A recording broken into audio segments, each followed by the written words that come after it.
soon as the interpretation is active.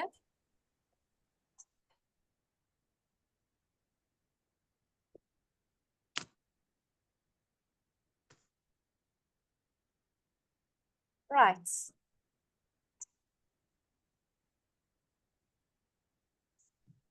So let us, I think, formally start. More people will be joining as we go, but let's start on the top of the hour. So welcome everybody for this very exciting 7th session of our webinar series, organized as part of the Healthy Soils, Healthy Foods program that is being co-organized by AFSA and Sky. We are, as I just mentioned, providing interpretation for this session. Nous avons l'interprétariat pour cette session. Si vous souhaitez en bénéficier, allez sur l'onglet interprétariat en bas de votre écran. Yeah, as you know, these series have been held on Fridays. It's a regularly set time at 12 East African time. Today, exceptionally, we postponed it a little bit to welcome and accommodate one of our speakers who comes from America. That is why we're holding it a little bit later. But this is just a once-off for today. I also want to let people know as we start that we have made provision to run this webinar potentially over 2 hours because we have a great lineup of speakers and such a dense topic to discuss. So for those of you who are able to stay the full 2 hours, please feel welcome to stay on.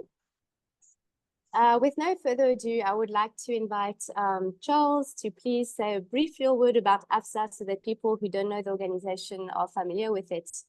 Over to you, Charles. Thank you so much, Nashasha. My name is Charles Tumohe. I work for the Alliance for Food Sovereignty in Africa, AFSA. AFSA was launched in 2011, and it's an alliance of African civil actors who are advocating for food sovereignty and agroecology in Africa. AFSA comprises of 40 members, and these are networks of networks across 50 of the 54 African countries.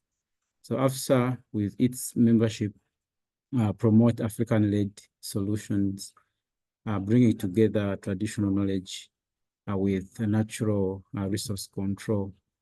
So AFSA, in short, champions agroecology for climate action, agroecology for farmer-managed seed systems, agroecology for land rights and healthy soils, and agroecology for sustainable food and nutrition systems.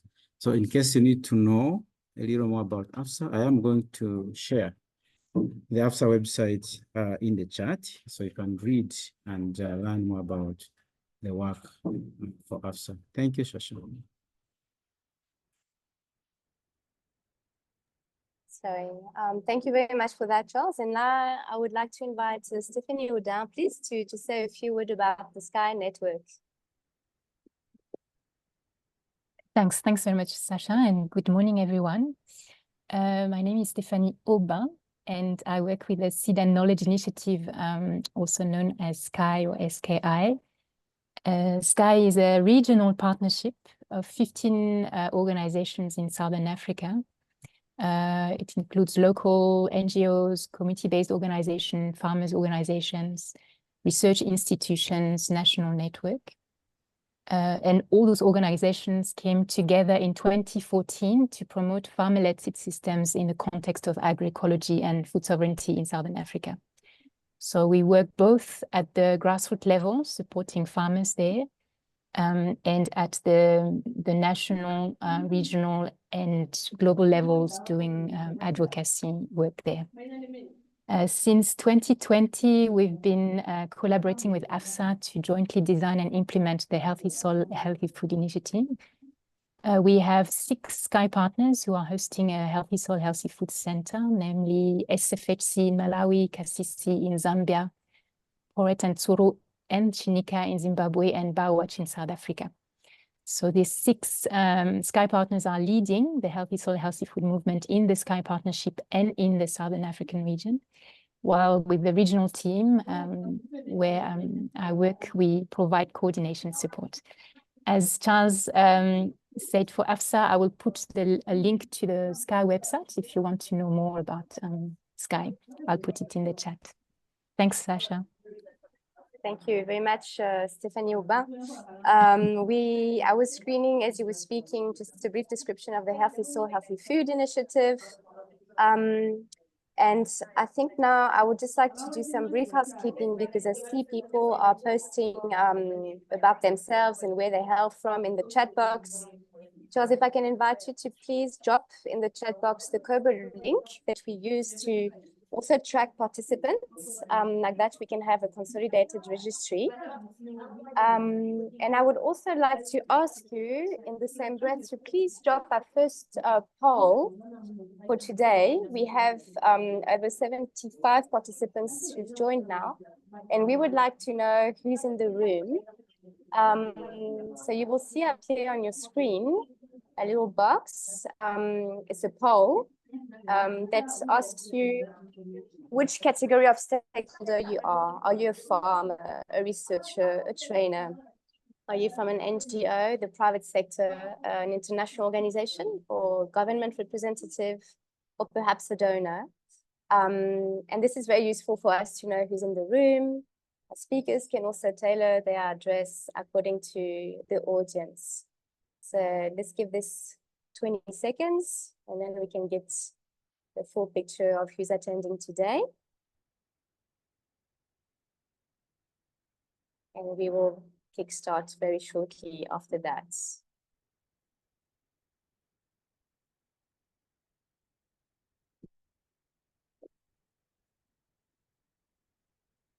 Is everybody seeing the link provided in the chat? That's where you need to go.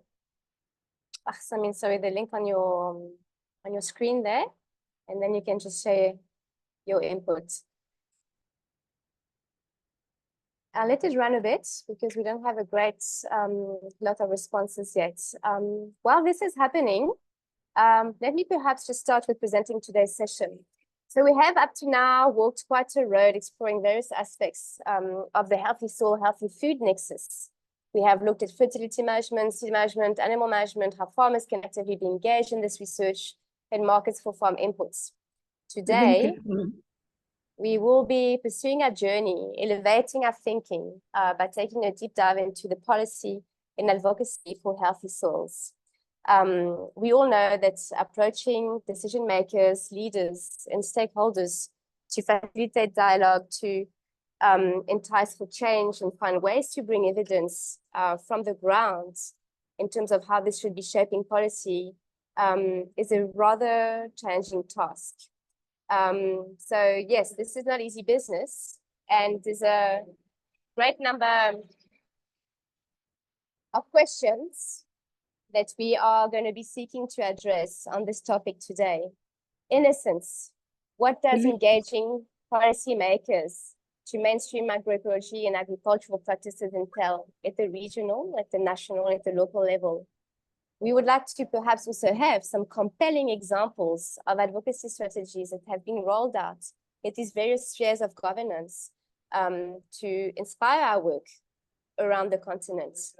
What are specifically key actions that can be undertaken by practitioners, by advocacy officers to effect policy change towards agroecology and food sovereignty in our respective contexts? I would really like to hear also today about the challenges that we are facing in this advocacy efforts and what we need to be on the lookout for. Might there be some hidden narratives and some instrumentalization in the advocacy space that we need to be aware of? So these are quite challenging questions, and to have these answered, we have lined up a fantastic panel for you today. We have 4 people with us today, and I'm going to quickly show you who's lined up so that you can also see their names. First, we're going to be hearing from Milan Bailey, who is General Coordinator of ADSA on the advocacy strategies to advance agroecology for healthy soil and healthy foods at the continental level. We will be hearing some compelling examples from AFSA's work in this respect. Bringing it down to the national level, we will hear from Vanessa Black, who hails from BioWatch in South Africa, and to hear basically what the journey of this organization has been at the provincial level in KwaZulu-Natal, and how this has contributed to elevate the discussion on agroecology at the national level. Another speaker we have lined up today to now speak about these dynamics at the local level and the involvement of CSOs in the Kenyan context is Ferdinand Wafula. And then to round off the discussion with some perspective, some global perspective, but building on the discussion, we will hear from Didi Pursehouse, who joins us from the United States of America, on strategies to drive a shift from financialization of nature to food and water sovereignty. And Didi will highlight some key caveats to avoid and to be aware of in our advocacy work on the ground. Okay, so just so that people know, I think most of you are familiar with how we've been running these webinars. We will be first inviting our speakers to provide their input, 10 minutes each. Thereafter, we will invite for an open Q&A. And if you have any burning questions that you would like to have addressed, please drop it in the Q&A box.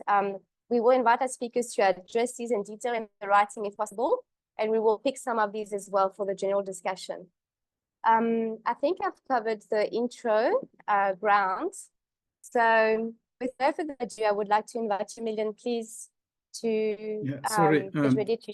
Shasha, we didn't have interpretation at the beginning. Maybe you can let people know that it's now up and running. Yeah. Wonderful, thank you. Oui, juste bonjour à tous. Pour ceux qui n'ont pas pu nous joindre en début de webinaire, nous n'avons pas l'interprétariat au début, mais il est actif désormais. Donc, si vous souhaitez bénéficier de cette session en français, vous pouvez vous rendre en bas de votre écran, cliquer sur l'onglet interprétariat ou interpretation et cliquer choisir le français. Comme ça, vous bénéficierez de ce webinaire en français. On a aussi partagé des liens, vous verrez dans la chat box que je vais repartager. Un lien qui vous invite à nous dire d'où vous êtes via le Kobo Toolbox. And before you go ahead, Million, I'm just going to briefly share the results. Avant de commencer, Million, je vais donner les résultats de ceux qui ont participé pour que nous sachions d'où viennent les uns et les autres. Donc, there's little formal representation, but I just want to indicate that we only have 18% of people who participated in this poll. So I think we can leave it open and invite people to please keep on responding to this poll. It's nice for us to know who's in the room. Okay, Million, before you proceed, I also want to briefly introduce you. I think you have continental-wide fame. But for those who don't know you, I also want to just say a few words about you. So Million is the AFSA General Coordinator. He has been working for over 2 decades on intergenerational learning of biocultural diversity, agriculture, the rights of local communities to seed and food sovereignty and forest issues. Million has a PhD in environmental learning, an MSc in tourism and conservation, and a BSc in biology. And he is a member of the International Panel of Experts on Sustainable Food System, IPES Food. So Million, thank you so much for honoring us with your presence today. And over to you. You have 10 minutes to present. Thank you so much. Welcome, everyone. I'm so happy to be invited. So I'm introduced. I think my topic of speech would be agroecology and strategies for advancing it through advocacy. So I will use the experience of AFSA and other organizations also when during my presentations. By the way, there was no link for voting, so the poll does not reflect people's feelings. So okay, thank you. We will maybe reissue it after your presentation. Thank you, Million. Yeah. Well, as you know, these are a combination of approach for advocacy, and they are context specific. I think context specificity is very, very much important. an advocacy approach that has worked in one context, in one country, in one district, may not work in the other. So we have to be flexible to use, the methodology that I am going to explain, depending on the social, environmental, and other contexts in your area. So the first advocacy strategy is policy engagement and reform. I think when everybody says about advocacy, we will actually talk about this. This is at local, national, and regional level. It can happen at any level. It can be lobbying for the support of sustainable farming practices, or lobbying for subsidies for agroecological farmers, or the development of legal frameworks that favor small-scale sustainable agriculture over industrial farming. Just to give you an example, in AFSA, for example, we are developing a farmers managed seed system legal framework. And this legal framework is already there. We are refining it, and we want it to be used by countries to develop their farmers managed system strategies.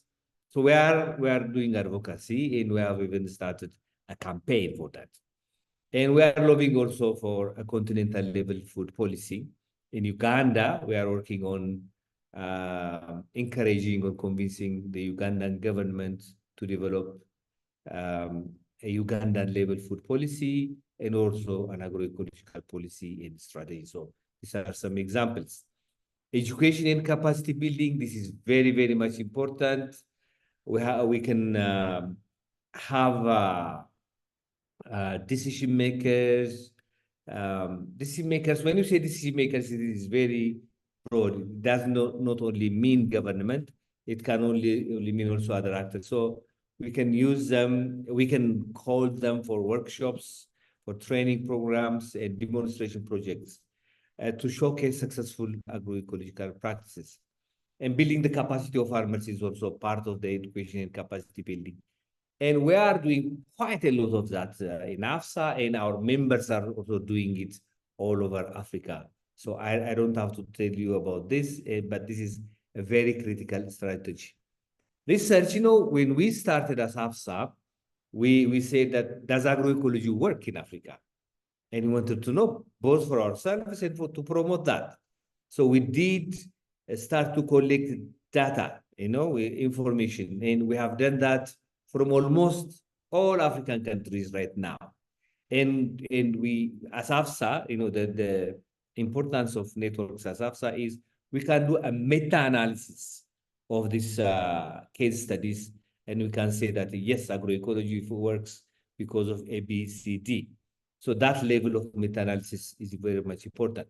We have also started to collaborate with research institutions, universities, and local farmers.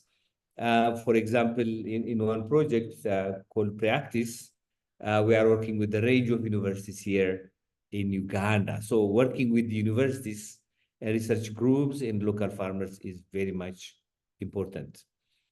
Community empowerment and inclusion is very much important. We have to work with women, and we have to work with youth. These two groups are very, very much important.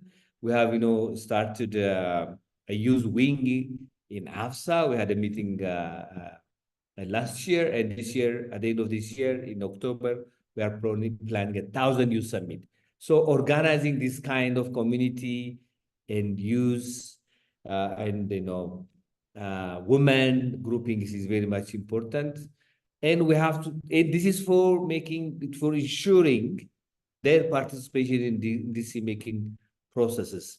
And also we will mobilize traditional ecological knowledge, and we increase their value in decision-making.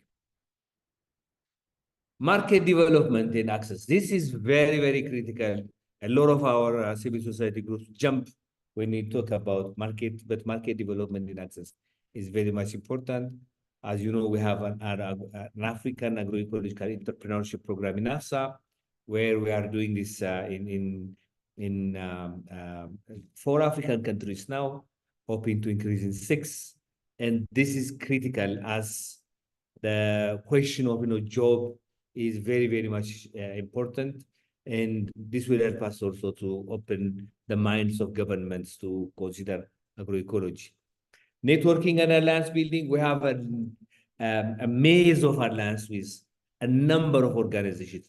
AFSA is also a network of networks, as you know, but we are building relationship with networks in Latin America, networks even the US food sovereignty movement, networks in Europe, so and networks in Asia. This is very, very much critical because when you synthesize it globally, we have similar kinds of problems. We can collaborate, we can refine our agenda, we can refine our thinking, and we learn also from each other.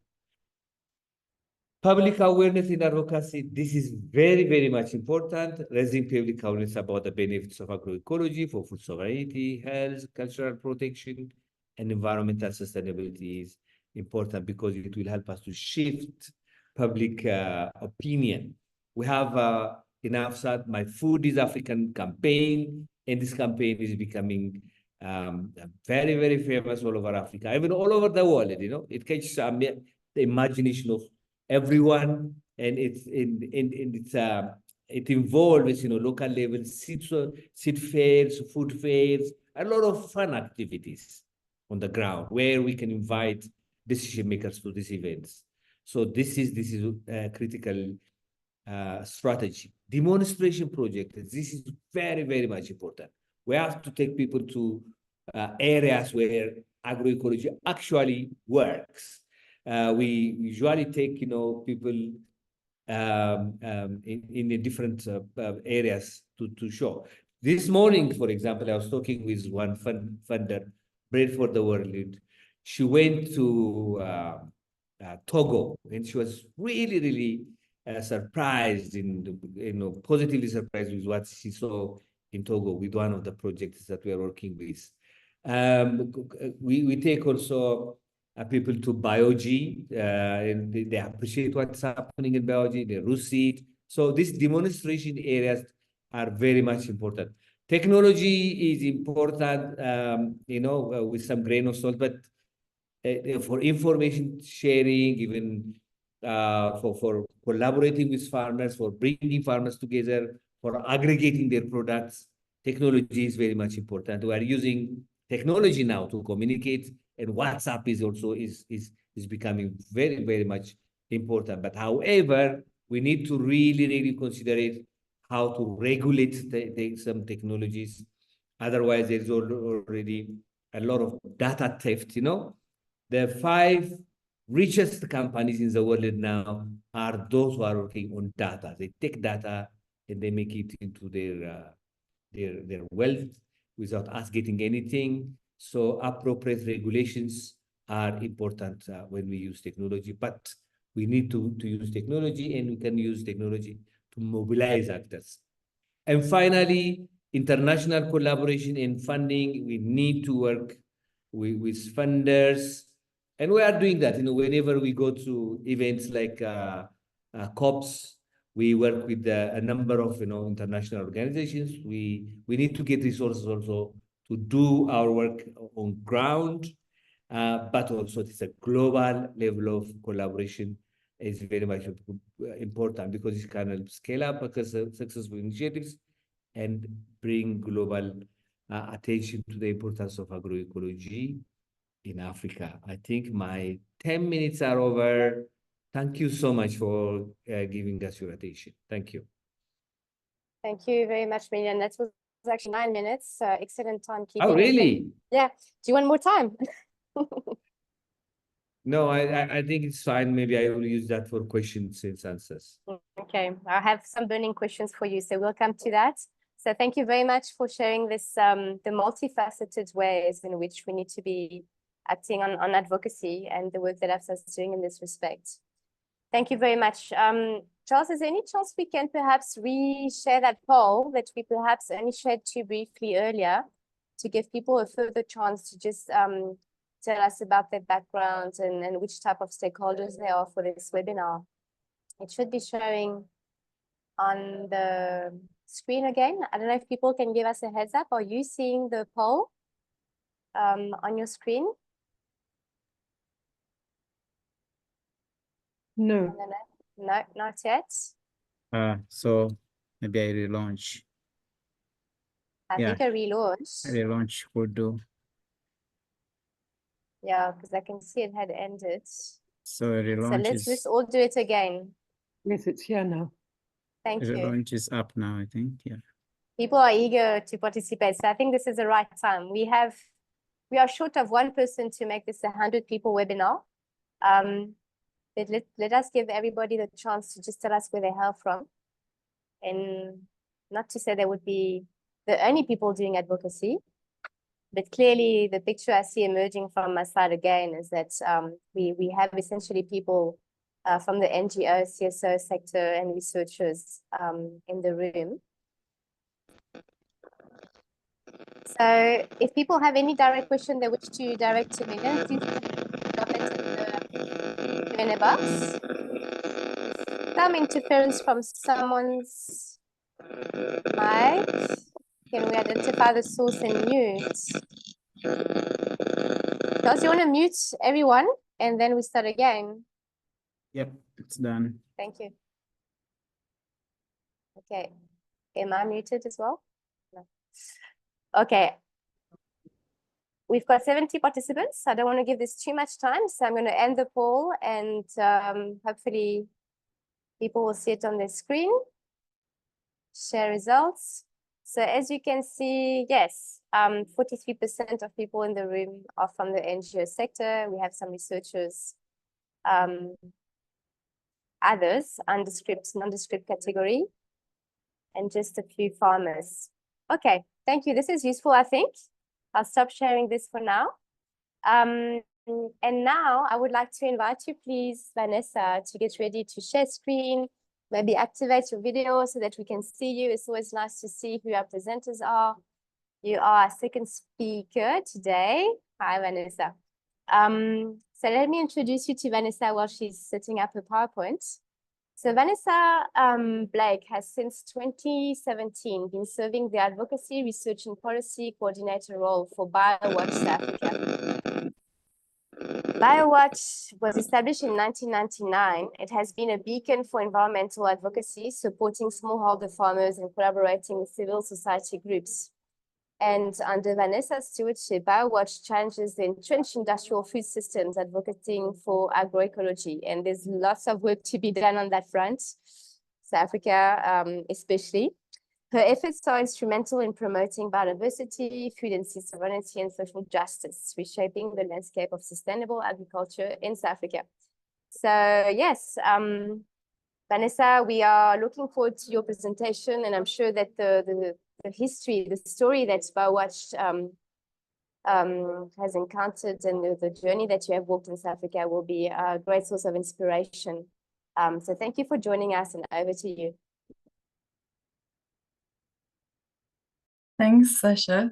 Yeah, just to note, it's not me alone. I think those things are all the objectives of BioWatch, but I'll say some more about that. So just to say that BioWatch was formed in 1999 after a period of opening up of South Africa post-apartheid, but also international developments where you had for example, the TRIPS agreement on trade, opening up for the patenting of life. And so we were seeing a lot of biodiversity being patented in the country to exploit, and also the introduction of GMOs in South Africa with the first plantings in 1997.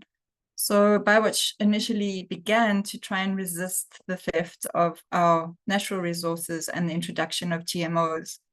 And I'm just putting on the screen, there was, at the time, BioWatch was trying to access and give comment on permit applications for new GMOs, and was really struggling to access information and took government to court around that. And Monsanto came into the case on the side of government to defend their intellectual property. But I've put this in because there was this groundswell of trying to mobilize against GMOs, and BioWatch was working in the Makatini Flats in the north of KwaZulu-Natal, where we're based, with smallholder farmers who were being used by Monsanto to promote GM cotton. And what we realized through that process is that you can't resist, we couldn't just talk about resisting GMOs without there being a viable alternative for smallholder farmers who had been very, very marginalized in our agricultural system. So South Africa is very dominated by the corporate sector, by a long period of dispossession of land and resources. And so we have a completely dual agriculture and food system where you have a handful of corporates in all the aspects of the food system, only about 35,000 commercial farmers, and then 2.5 million smallholder farmers, or farmers who are trying to make a living or a livelihood from farming as one of the many things they do. So in a response, BioWatch started working with smallholders to try and build their confidence in what they were already doing, because people still had their traditional methods. And so that's developed into support for the agroecological system on the ground. And a variety of strategies, soil improvement, working with nature, not spraying pests, but trying to get balance in the system, recognizing the natural resources in terms of food resources, but also the biodiversity that helps the system. And it's focused on household gardens and then larger fields of grains, legumes, those staple crops. And then a big part of the work of BioWatch from the beginning, especially in terms of resisting GMOs, has been a focus on seed and building farmer-led seed systems, supporting that, and also looking at local and indigenous knowledge related to that. So one thing that we say when we talk about our advocacy work, so we are an advocacy organization, but it's really grounded in our research advocacy. I mean, our research advocacy and policy is all grounded in the experiences of the rural people who we work with, who are working the land. And so we've been working with farmers in a number of sites over many years and are now branching out through the farmers training others to try and achieve our objectives. So that's really important to note. The way that we've worked, and I'm just giving some examples of the many things that BioWatch has been doing over the years. We've, in working with farmers, it's also been trying to get that balance. And the picture on the bottom right was a process supported by Dr. Angelica Hillbeck, who's on the Zoom, to help farmers test their indigenous maize, for example, and see if it was contaminated by GMOs, and then to talk about strategies in their seed system to counteract that contamination. Because of our dualistic system and the huge amounts of industrially grown maize, for example, it's very easy to contaminate. And also building farmers confidence to go and speak directly to decision makers. So there's a picture there of farmers going to a provincial hearing relating to the Plant Breeders' Rights and Plant Improvement Acts, which are industry-aligned breeders' acts that really try and exclude farmer seed systems and farmer seed exchange. And so we've been quite adversarial with government, putting in policy submissions, working together with many other organizations such as African Center for Biodiversity, mobilizing people on the ground to resist those seed laws that are restrictive on farmers' rights.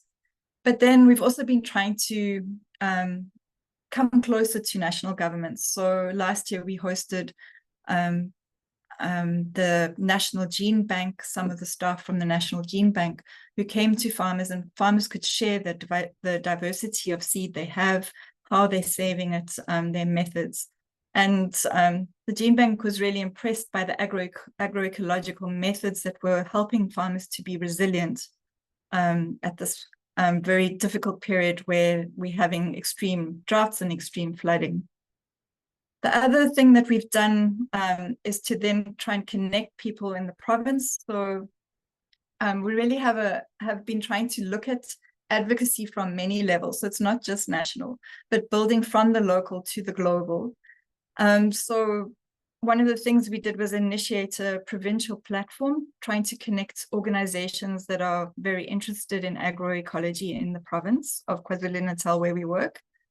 And we initiated it as an advocacy platform, but what we found when people started engaging was everyone wanted to learn from each other. So we've really learned through the process that you can't just leap into advocacy, that people need to build trust. There's so much to learn from different approaches, different organizations doing very different aspects that contribute to an agroecological movement.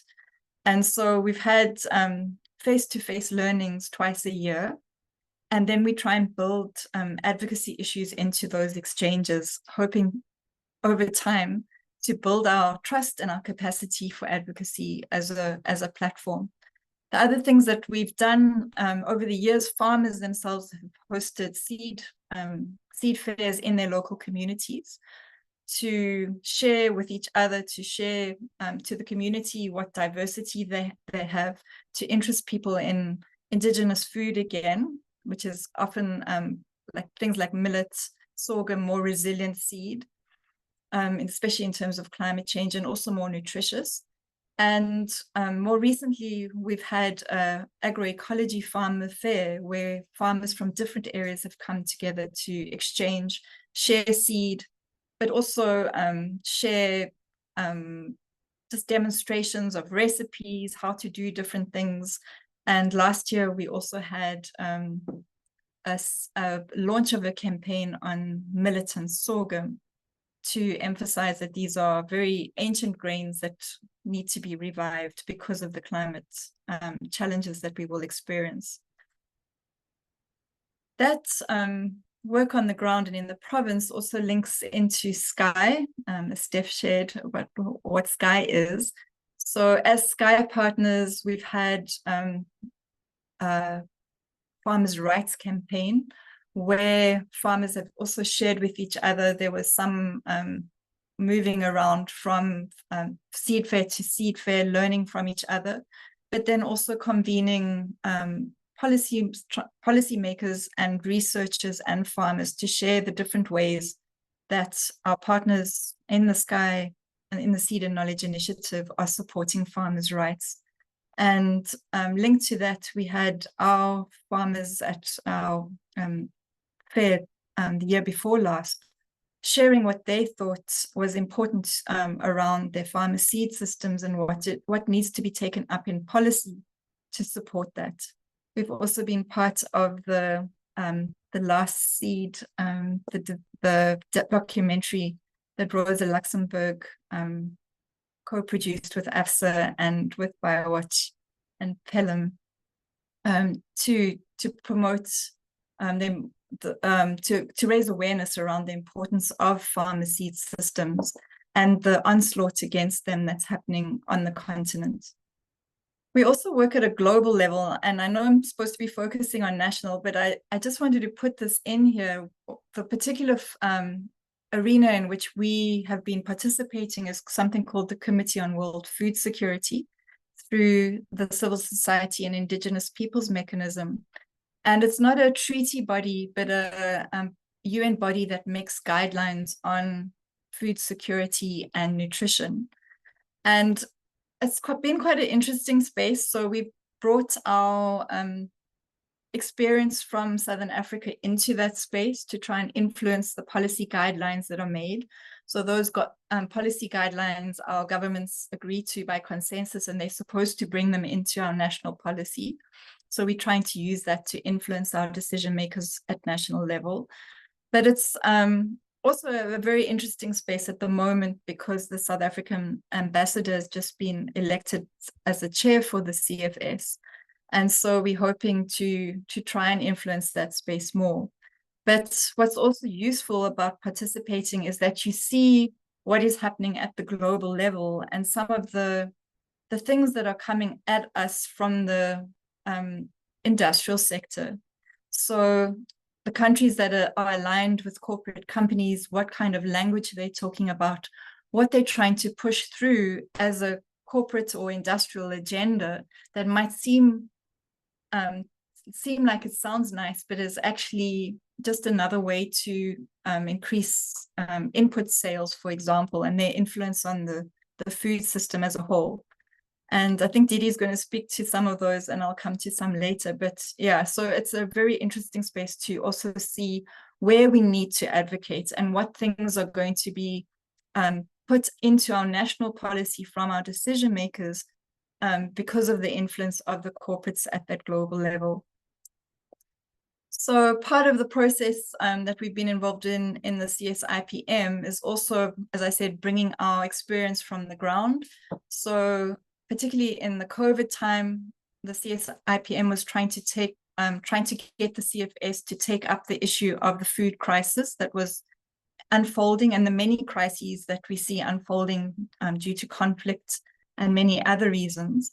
And so different countries put together their experience of what was happening under COVID, and that something needed to be done. And then that was consolidated into CSIPM products, collating all the voices from the ground and the experience, and then coming up with suggestions around policy solutions and things that needed to come into global policy and national policy to address these.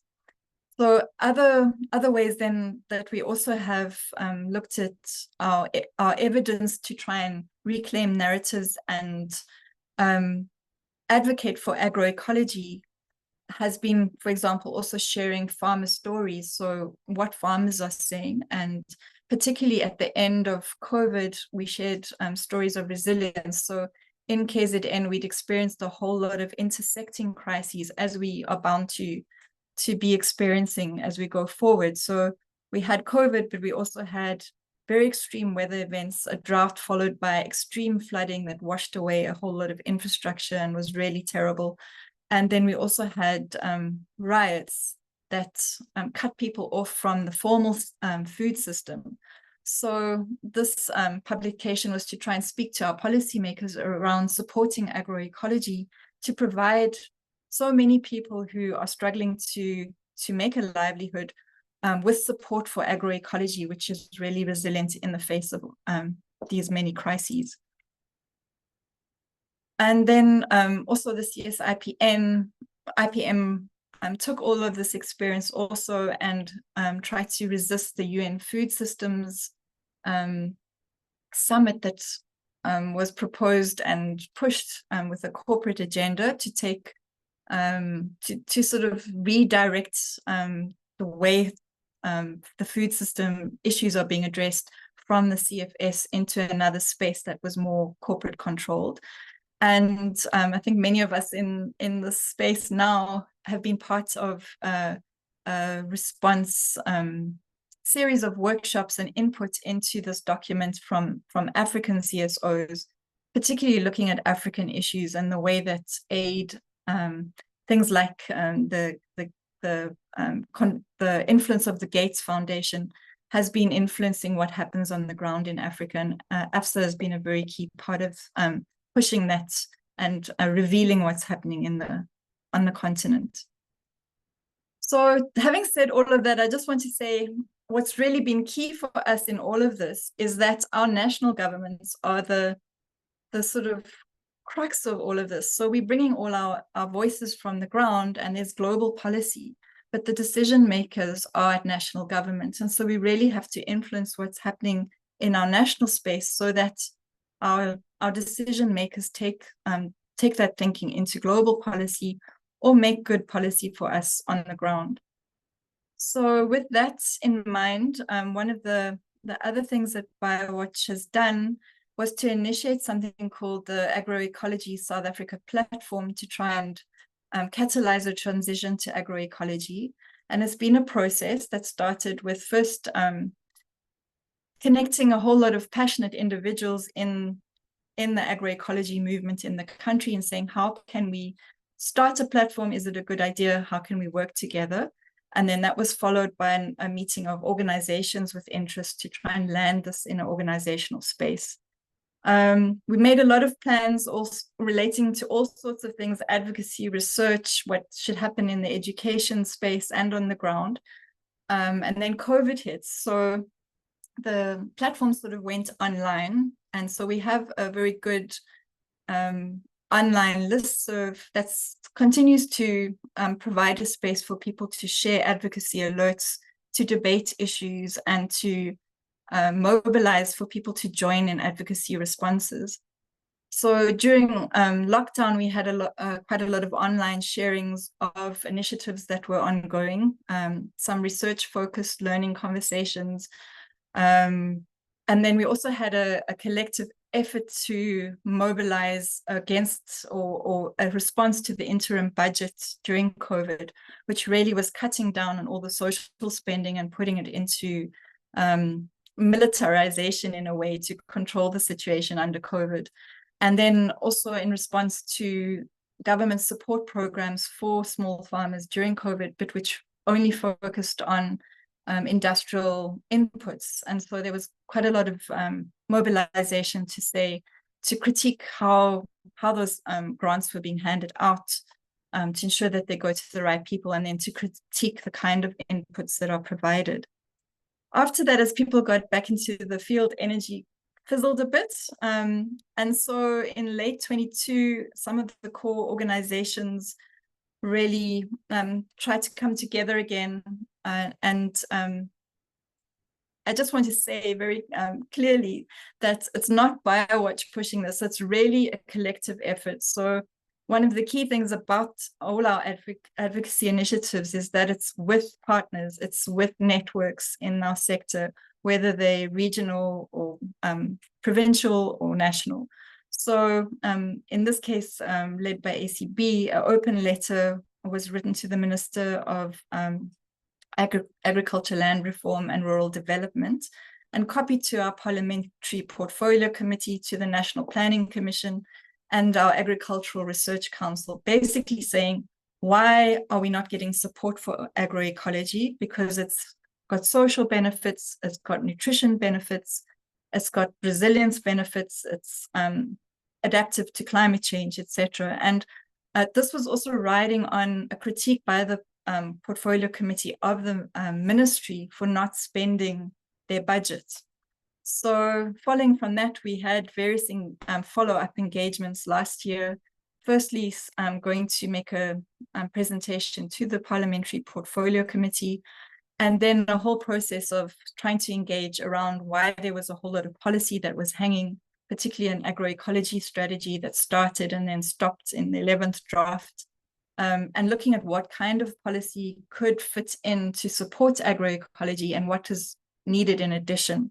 So that has been an ongoing space with core advocacy organizations trying to strengthen our collaboration to keep this momentum going, and then mobilizing others.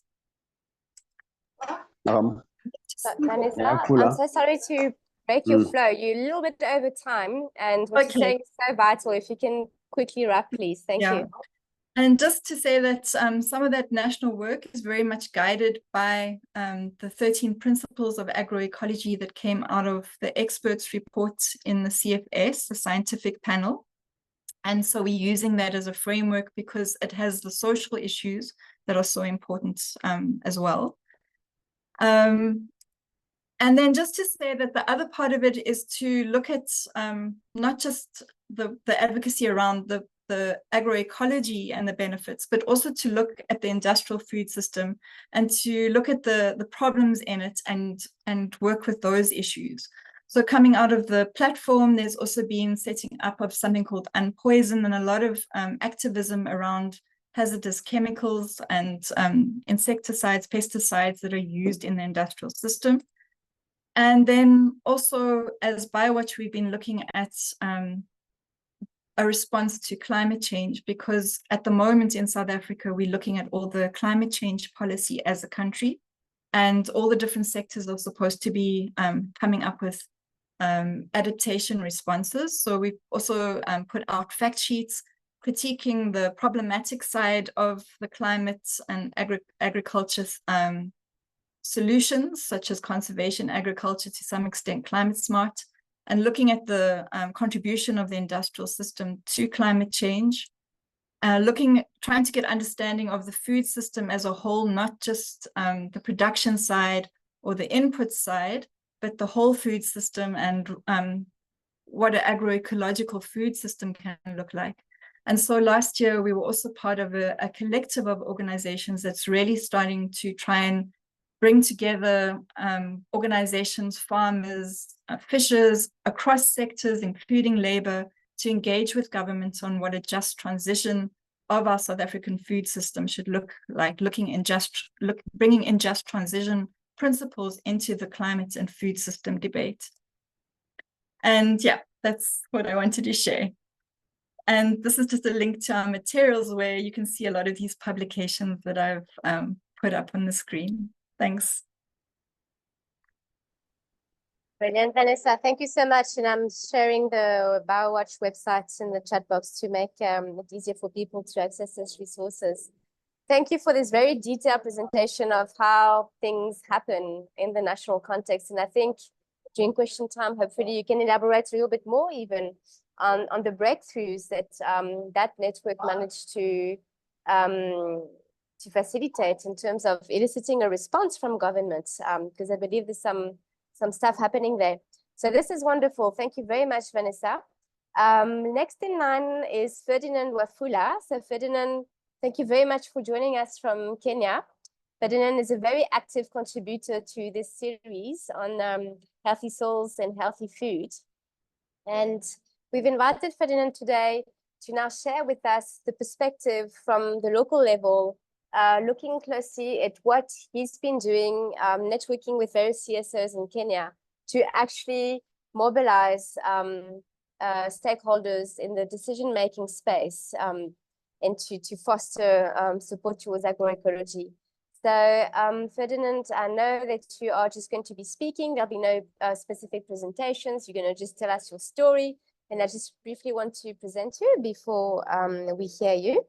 So Ferdinand is presently spearheading initiatives as the Director of Biogardening Innovations, in short, BioG, or BioG, I'm not sure how you say it, Ferdinand, based in BioG, thank you, based in Western Kenya. And he plays a pivotal role in fostering agroecology practices and facilitating knowledge transfer at various echelons. Under his leadership, BioG has blossomed into a prominent center championing healthy soil, healthy foods as part of that initiative. And beyond his role as director of this organization, Mr. Wafula is also a dedicated trainer, both focusing on farmer and supporting extension facilitators' knowledge. So thank you for joining us. I believe you will also be inviting Mrs. Mary Rongo from Belum, Kenya to elaborate on the perspective that you're going to be sharing. So welcome to the two of you, and you have 10 minutes to present. Over to you. Thank you. Thank you, Vanessa, for your colorful presentation. I'd just like to pick from where you mentioned that work around policy advocacy is collective effort. And indeed, we are part of collaborators in Vihiga County of Western Kenya who are now doing an agroecology policy for the county. Vihiga is one among 5 counties in Western Kenya that have rich culture and tradition, rich food culture and tradition. For instance, they've still maintained their local seeds and how they cook their food, their chicken, and their assorted variety of vegetables is still being maintained. And the agricultural sector in Kenya has been devolved. In 2010, we had a new constitutional dispensation, and agriculture was among those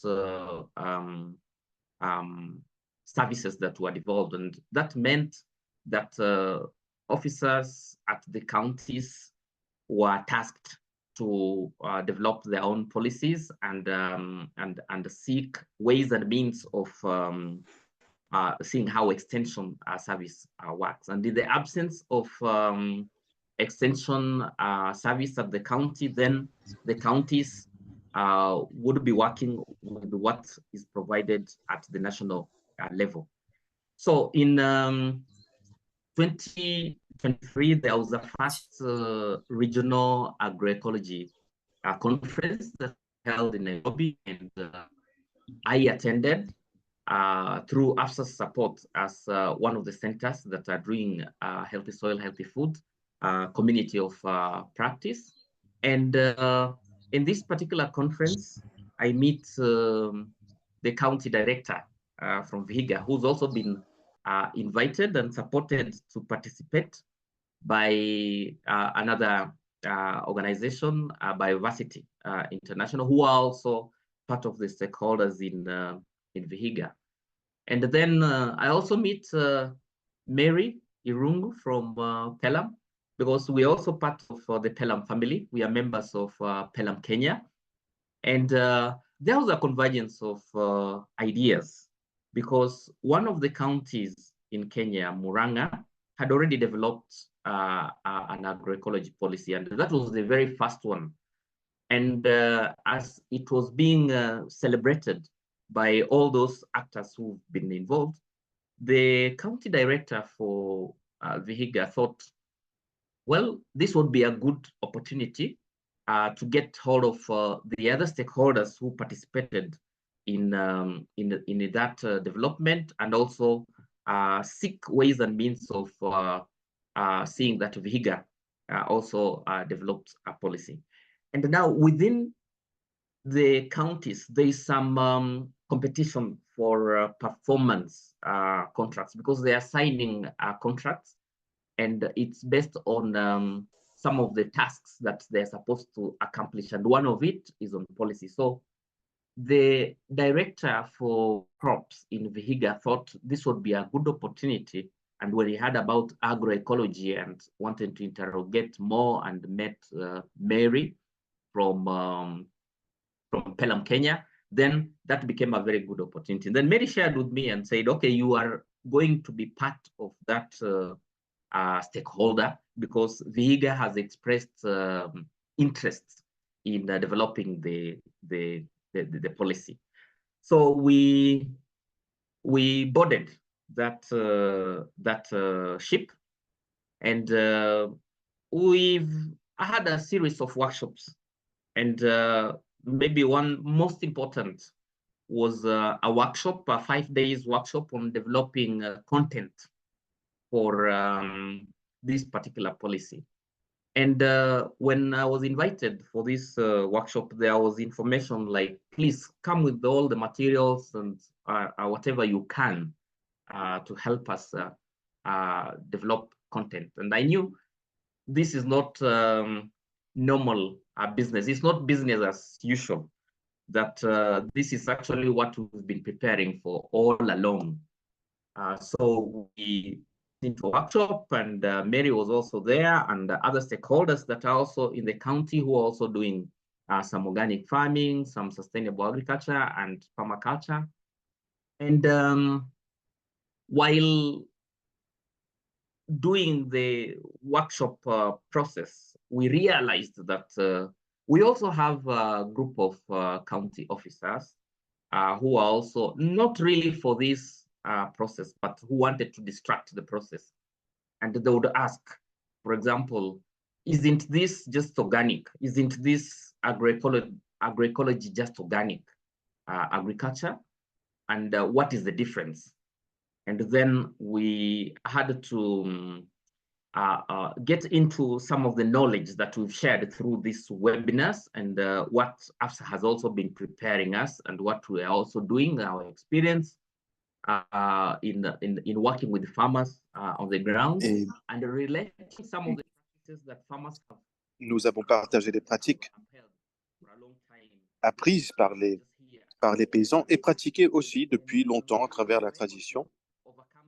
Et nous avons pu still kept on having a keen eye now on how some of the strategies that are being developed and word by word. And for instance, we would get other challenges like the narratives that also are not very clear, like issues around carbon market, issues around climate smart agriculture, because at the national level there already exists a policy, but then there are some practices that are not very clear at the ground, and there are also those stakeholders and other entities that are supporting some of the programs in the counties that are also keen to protect some of the projects and activities that have been initiated. For instance, there are those who have some input subsidy and insurance kind of support for farmers, but it's not very clear how they are operating. And to our understanding, some of these are linked to entities that are opposed to agroecology. And we also got some challenges. For instance, when we are addressing issues around transition, and I did mention, I remember in one of the sessions that I mentioned, when they ask, you mean we will do away with the chemicals and the pesticides and everything in the county? Is that possible? So those are some of the questions that are being asked. And then our response is about transition, and that some of the documents and some of the experts within the scientific community at global level and even at regional level provided for how to do transition. And I remember mentioning just the word transition, then somebody said, that's a very strong word. But we were not perturbed, so we kept with the process, and now we have the first draft, and we only have about 2 steps ahead of us for public, taking the draft to the public for participation, and then it gets into a bill that is discussed in the local assembly, and then it becomes a policy. I'm so sorry to interrupt at this juncture. You have 1 minute left on your time, and I know you wanted Anne to speak as well. So thank you. If you can manage so that, accordingly. Thank you. So that 1 minute, I'll just invite Mary Irungu so that she can just maybe say 1 word or 2, and then we'll end there. Mary, if you can, if you hear me, Mary, please. Thank you. Thank you very much, Ferdinand, and the organizers for this opportunity. In addition to Ferdinand's statements, one of the key things that we had to present is the fact about the economic contribution of agroecology. And this is where we worked with the research institution in Western area, like Masinde Mulilo University of Science and Technology, together with Carol, to provide us with evidence to show that yes, agroecology can contribute to the economic growth of the county.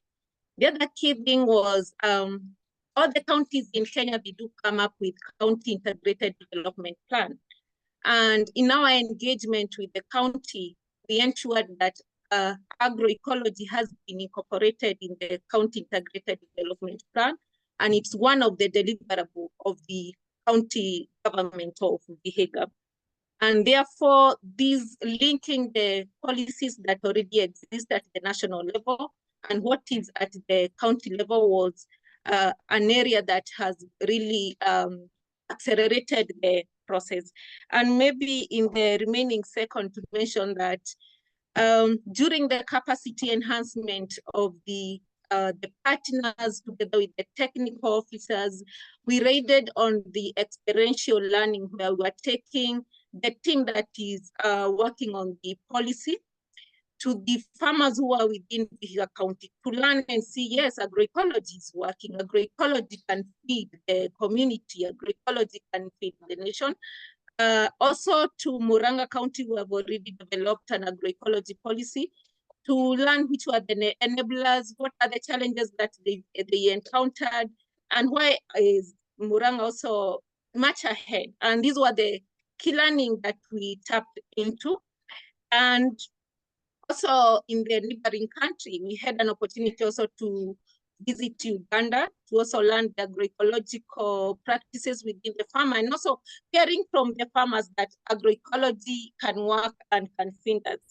And just to mention that we are looking beyond not just having a policy or strategies in place in these counties, but ensuring that they are implemented. That is the focus, or the far that we are seeing, or the vision that we are having, to ensure that they are implemented, not just for the farmers, but for all stakeholders at all levels, and making sure that the benefits are being realized at all levels. Thank you very much. So thank you, Mary. And with the implementation frameworks steering us or just ahead of us, I think I would say work has just started, and we will still roll our sleeves and get into this work with all of us here, and all this information that we are gathering, and with all the support of other stakeholders and the learnings from a global perspective, from a regional perspective, and from our own experiences. Thank you so much, Sasha. Thank you again, and that is the end. Thank you so much, Ferdinand and Mary, for sharing this very compelling journey, and congratulations on the policy breakthrough at county level. I'd like to invite you, if it's available, to actually even post a link to, the policy that you actually managed to contribute to in mainstream agroecology, and any speaker wanting to share the resources that they mention here, please share them in the chat box. We will also make sure that they feature as part of the booklets that we're writing up to document these webinar series. This is a really exciting session, I must just say. We are now having 117 participants in this webinar. Obviously a very, very relevant topic.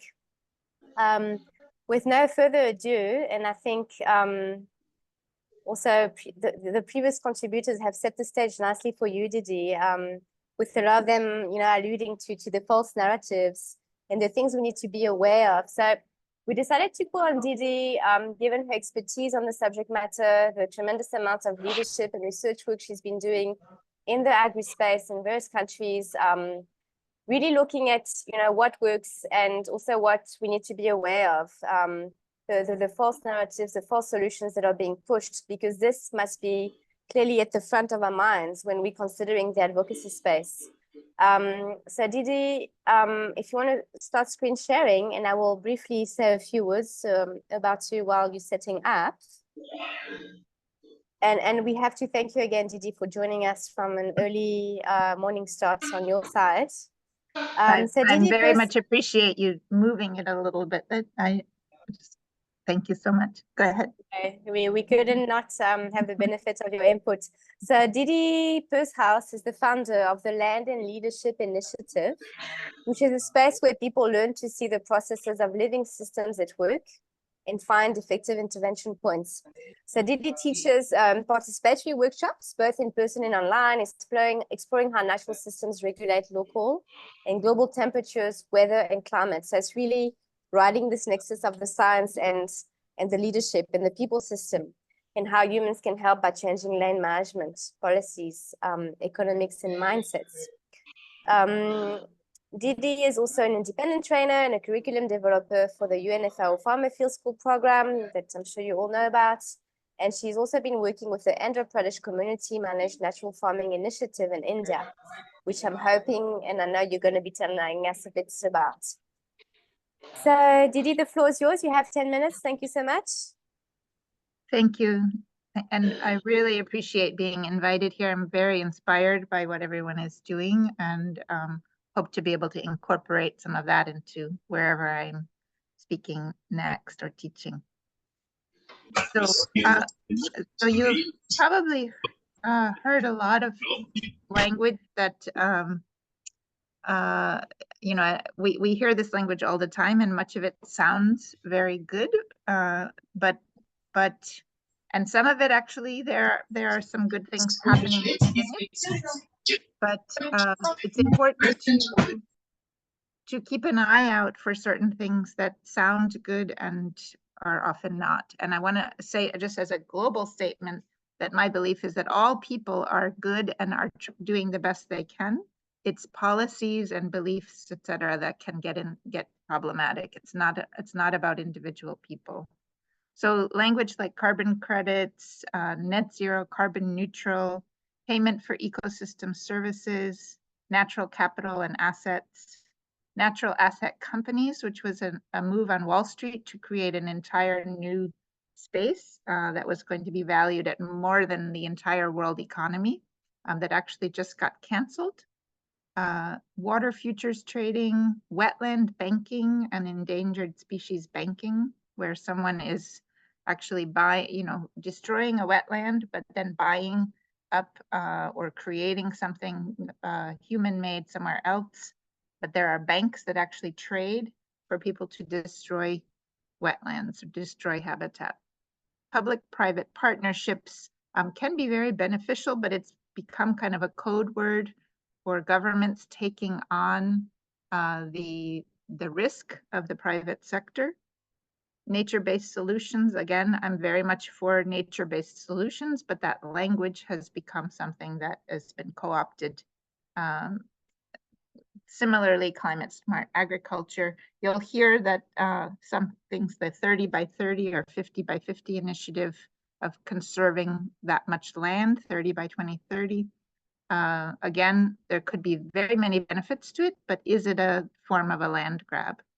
Biofuels, currently I'm eating here with wood, but there are some very interesting things happening with biofuels where entire forests are being cut and sold off as wood pellets from, for example, from the United States to Europe, so that somebody can get credit for using sustainable fuels, which is ignoring the entire process of what a forest is, and completely goes against the idea of conserving forests.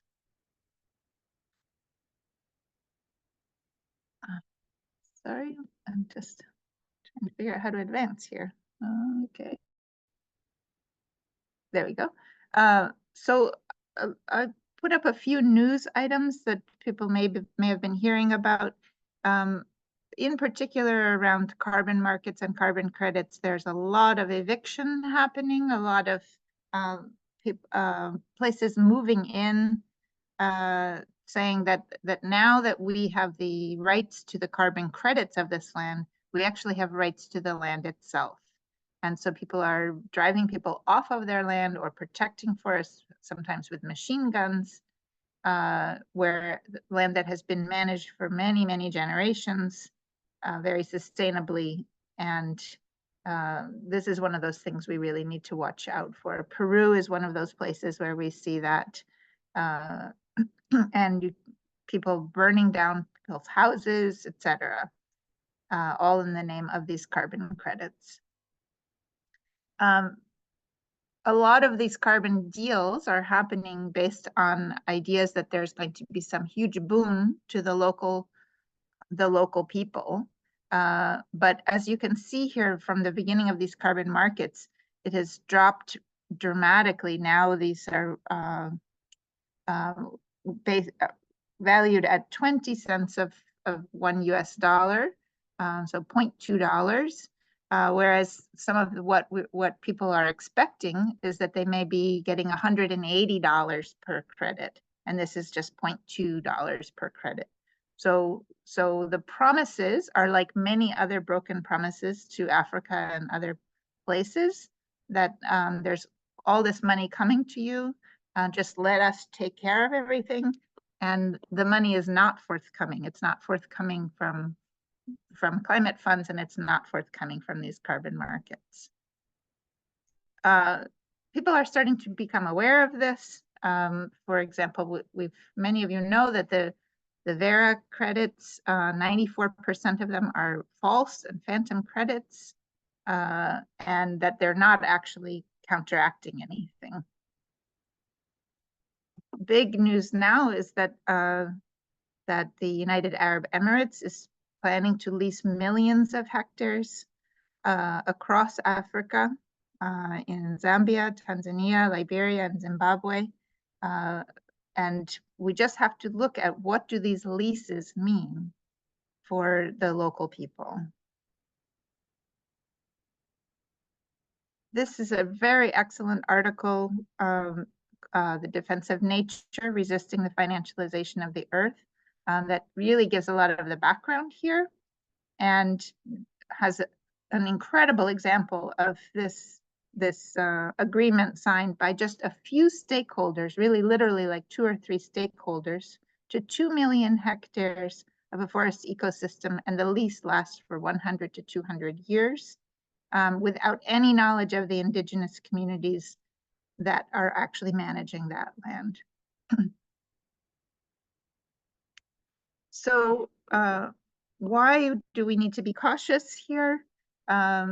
We can go into this more during the Q&A, but I want to highlight a few things.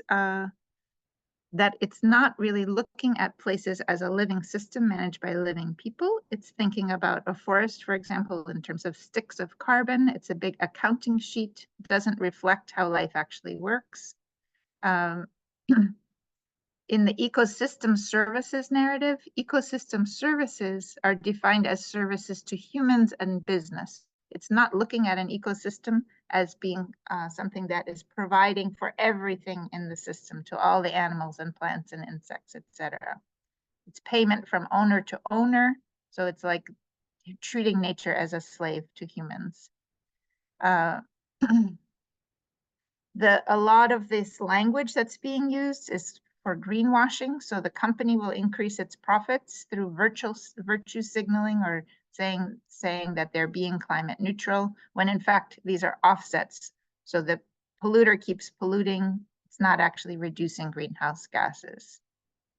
In fact, the whole narrative of blaming carbon for climate change is only a partial story. In fact, what we're finding is, and what was known previously, is that healthy ecosystems with diverse plants and deep topsoil are a far faster way to achieve climate cooling, to regulate rainfall, to soak up water for flood and drought mitigation, and food and water security and sovereignty.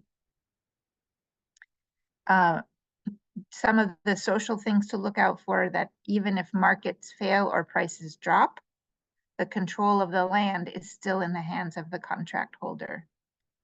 It's been called a form of green colonialism, fortress conservation, neo-colonialism, land grabs, or enclosures. Africa is particularly targeted by this because it's a region where there's a lot more communal land without clear land tenure. The long-term relationships of these tribal groups and herders, etc., is easily overlooked without actual ownership.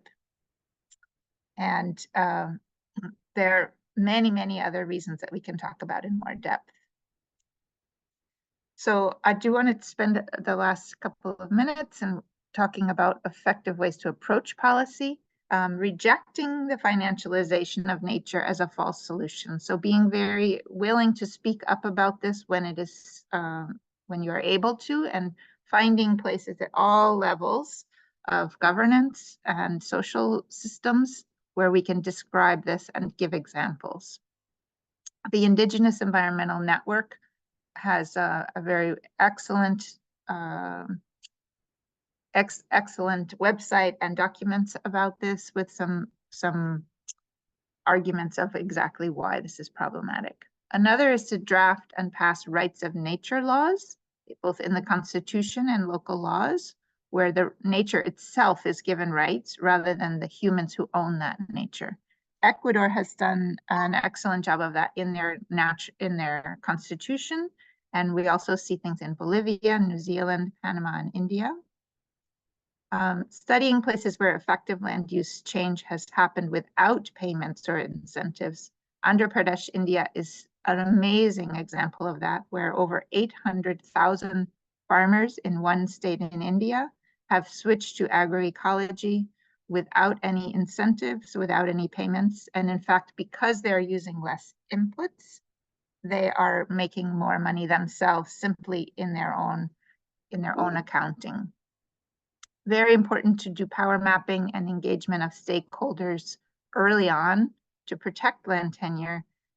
Precious Piri, who many of you know in Zimbabwe, has done an excellent job of this, where she is organizing villagers to bring their cows together to graze holistically and in one big system.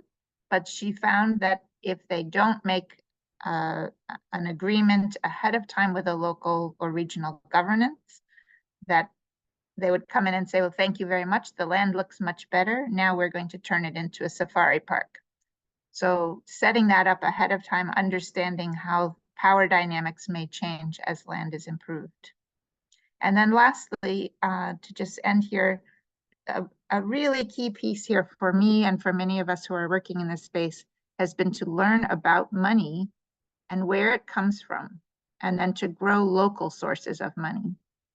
So money can be created in order to get things done. We've seen this during COVID.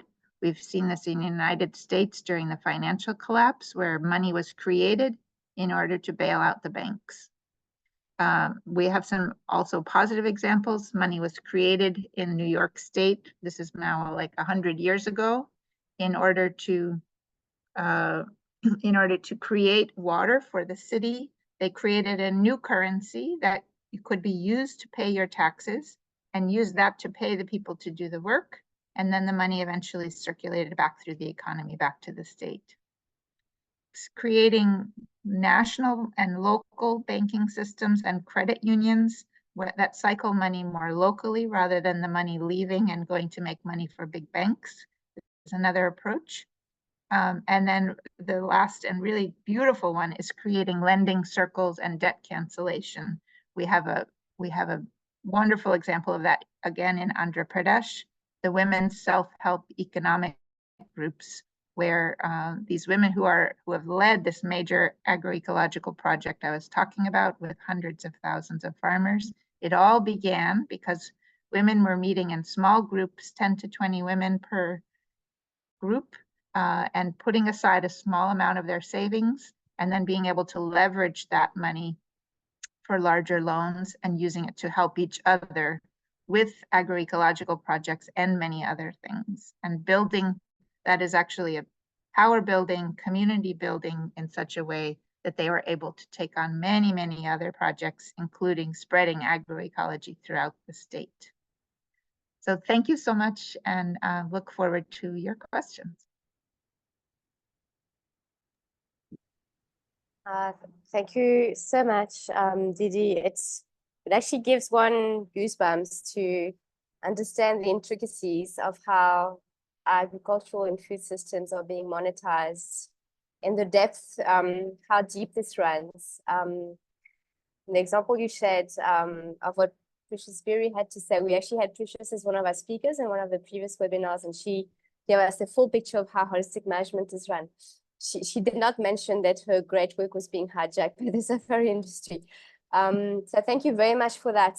It would be fantastic if you've got any resources on the success stories of what you've just spoken of in the last slide to share is links in the chat box. I think this is fantastic fodder and inspiration for people. So thank you very much to you, Didi, and to all our speakers.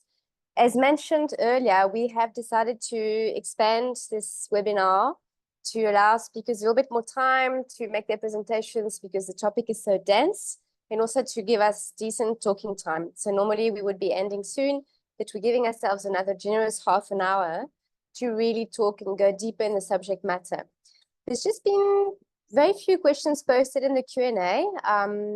If you can please keep an eye on the Q&A speakers and see if anything is addressed to you. And if we can invite participants to please post the questions there, this would be very helpful. Before we open up the space for discussion, and maybe to trigger for the discussion, I would like to ask you, Charles, to please bring up the poll that we have drawn up in the Mentimeter. So a link will be dropped in the chat box. And if we can please invite people to click on that link. There's a specific question asked there for you. And we can screen share this question as soon as Charles drops it in the chat box for us. I'm going to do that actually. Because this gives a chance to everybody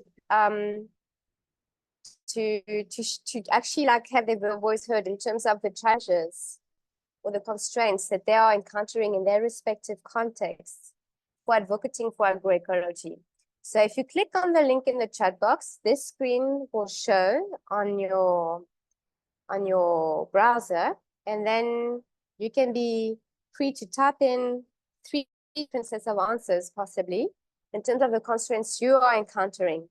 And from this, we will generate a picture to really give us a sense of how all the wonderful people participating in this webinar are actually being challenged to pursue this work. A lot of the challenges have been flagged in the conversation, and some tentative solutions have been shared. So please, take a minute or so to reflect and share your views on this. I'll stop share for now. I'll just check that the link has been dropped. Thank you so much, Charles, for this.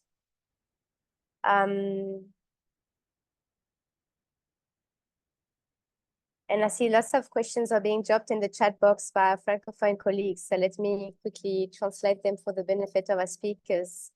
Patrice Musoko is asking what strategy should be put in place to help to make people aware of our message on agroecology.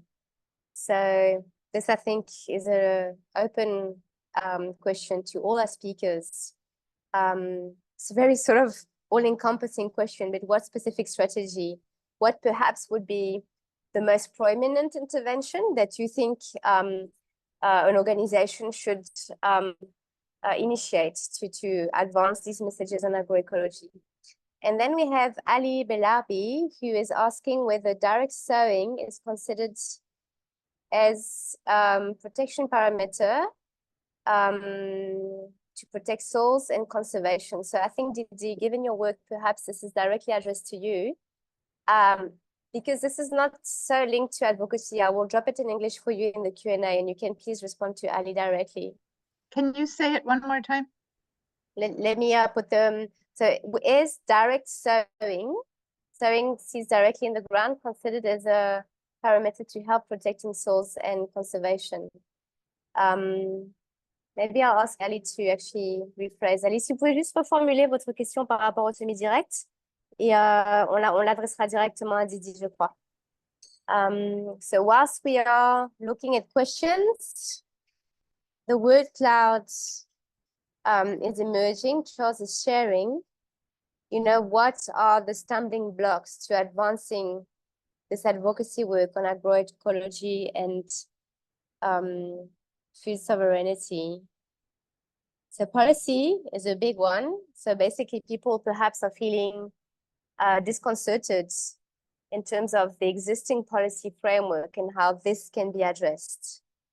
Carbon financing is showing in the picture. The mindset of people resisting change. The picture's further morphing as we're getting more contributions. The lack of coordination amongst CSOs. And I think the story that Vanessa was sharing in terms of how the tremendous amount of work that is required at the national level for various organizations to actually coordinate that work and speak with a unified voice. This takes a lot of time and effort. As you saw, the agroecology network in South Africa started a few years ago and is just starting now to have some impact in engaging governments. Lack of funding. I think this is also something I would like to put to our speakers. Do we feel that funding is a critical element to advance our advocacy work? To some extent, I suppose one needs resources to launch a campaign and to mobilize actors. but perhaps some comments can be made about that. So I'm just going to be capturing, the analytics that is coming out of this picture and flagging a few key questions. And then I would like to invite each of our speakers to choose a specific topic on which he or she wants to further comment and perhaps enrich the contribution that was made, to speak to this word clouds, to speak to the challenges that are emerging. Although a lot has been said already in terms of the corporate interests and data management. And I'm going to, I think, as a final throw in, before taking some hands as well, translate the question in the chat box that Passion has shared. What is in the laws that the Kenyans have presented at the National Assembly? And what policy are you envisaging to adopt for its adoption in the Kenyan National Assembly? Okay, thanks, Steph, for dropping the DeepL translation there. Okay, so if I can encourage people to please drop this in the Q&A. At the bottom of your screen, you will see Q&A, and there you can drop your questions, and it's much easier for the speakers to then respond to your question. Okay, so before I take hands, can I invite each of our contributors to further comment on what's been said? Again, bouncing off the challenges that have been flagged, or bouncing off the contributions that other people made, to just reiterate the message or convey something strong. Million, if you are happy to do so, can you please kickstart with some further commentary on the questions that have been shared in the word clouds? Thank you, Sasha. I would like to congratulate all of the speakers here. It was an excellent input. Thank you very much. It was eye-opening in so many ways. What I'm thinking is, we interact with so many of our government leaders, both at the African Union level and in the national level, even the county level. And I think there is a general understanding, even after, mostly after COVID, and also the war between Russia and Ukraine, that I think food sovereignty is a very important agenda in Africa. I'm speaking with a range of government people. They do realize that. Because dependence on agrochemicals that are coming from outside, and also the shock that we all experienced as Africans, because when the rest of the world was getting vaccinated 2 times, over 50% of the population. That time, the vaccination was 1.2, 1.4 in Africa. And everybody was saying that Africans would be dying like flies. We were ignored, when the push comes to the shove, as they say, everybody's for himself or herself, So then nobody's thinking for us. So we have to think for ourselves as Africans. So that realization has descended on African governments and African people during COVID, and pandemics will come in the future. In that time, we relied on our food, and our food is rich, So, and also after the conflict between Ukraine and Russia, the cost of everything is up. Cost of fertilizer, cost of fuel, cost of oil, everything is up. Life in Africa has become very, very difficult. Agriculture is becoming an expensive operation. So we need to find a solution. There is an understanding among African governments, African intellectuals around that. So what is holding us is a very, very important question.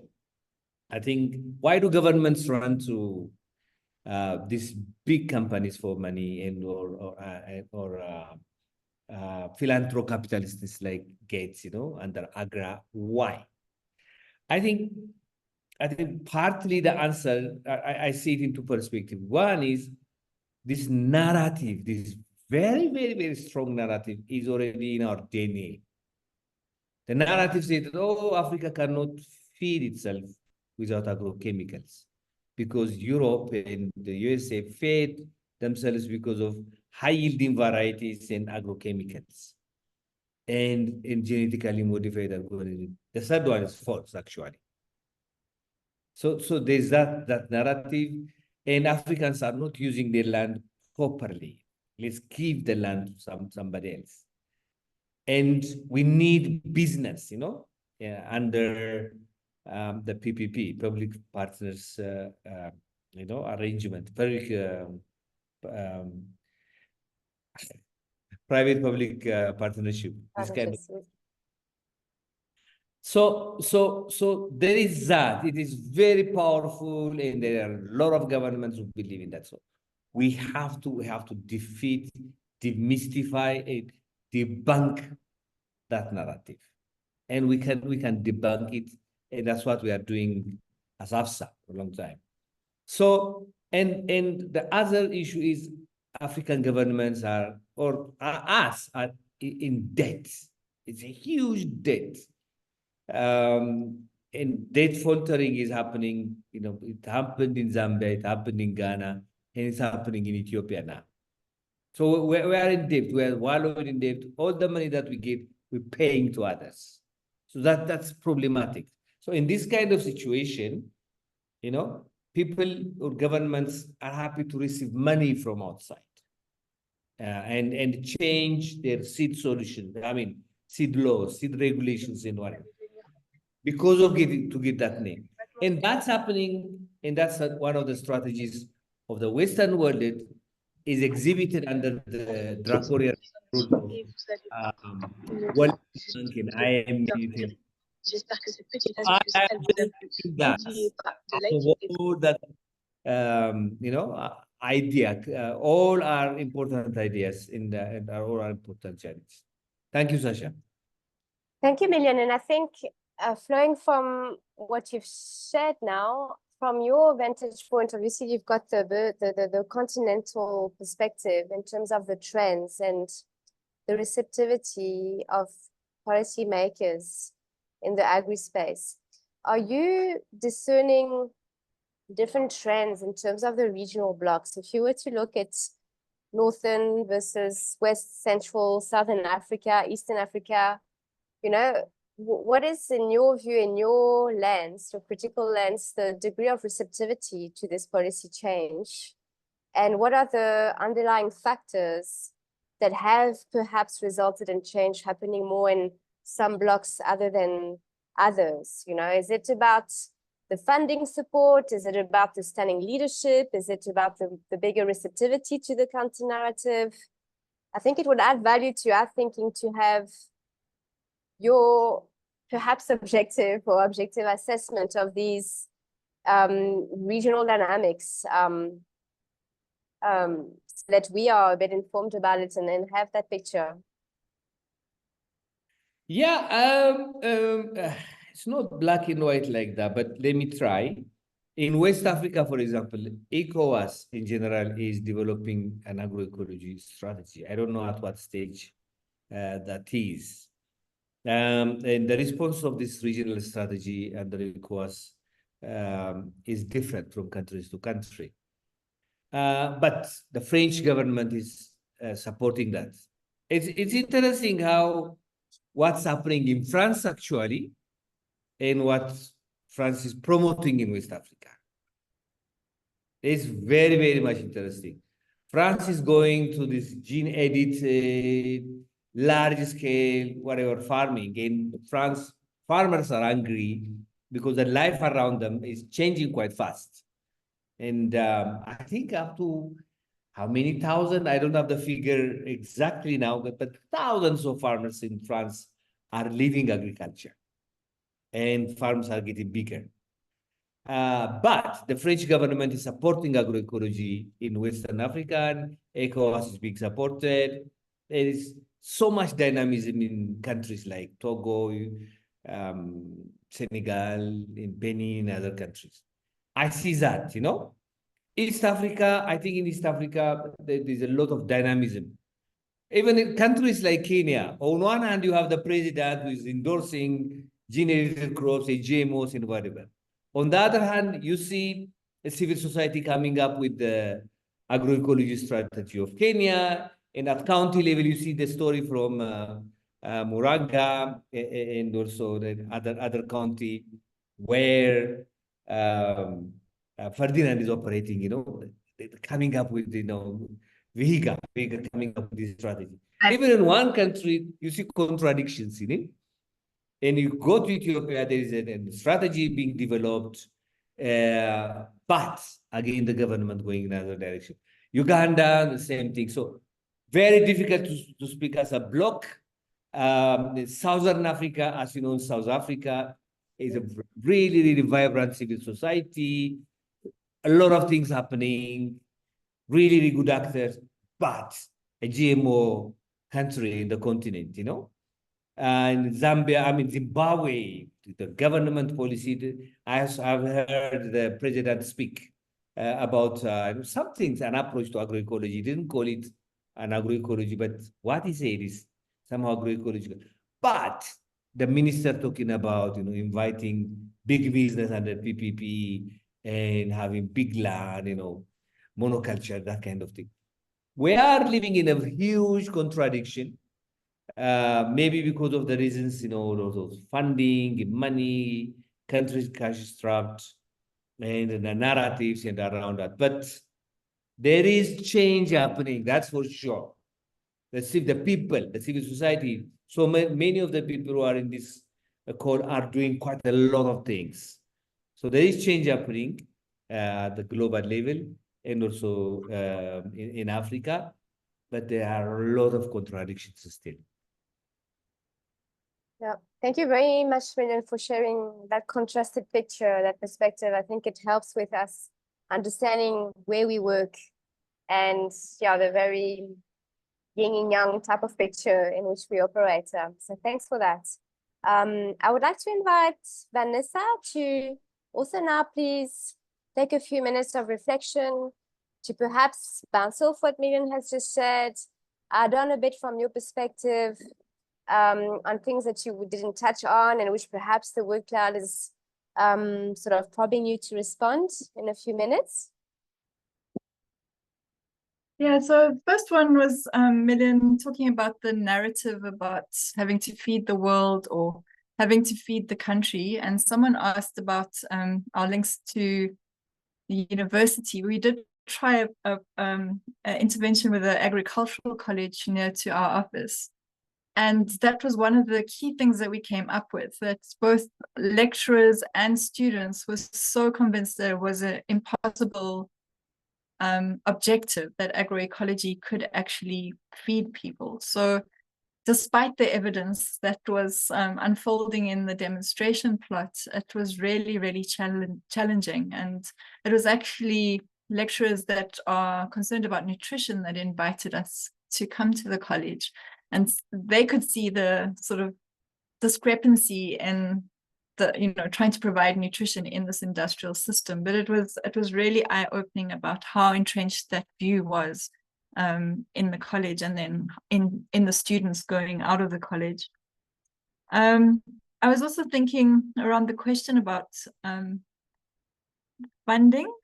So in terms of the networks, I think a lot can be done by passionate people in CSOs, farmers on the ground in promoting agroecology. But it's really challenging to keep that fire burning. So I think funding is a bit of an issue where you need those point people who, keep on top of things, keep alerting the movement to policy issues, keep ensuring that there's response and that the information gets out. So funding is an issue, that we need to grapple with.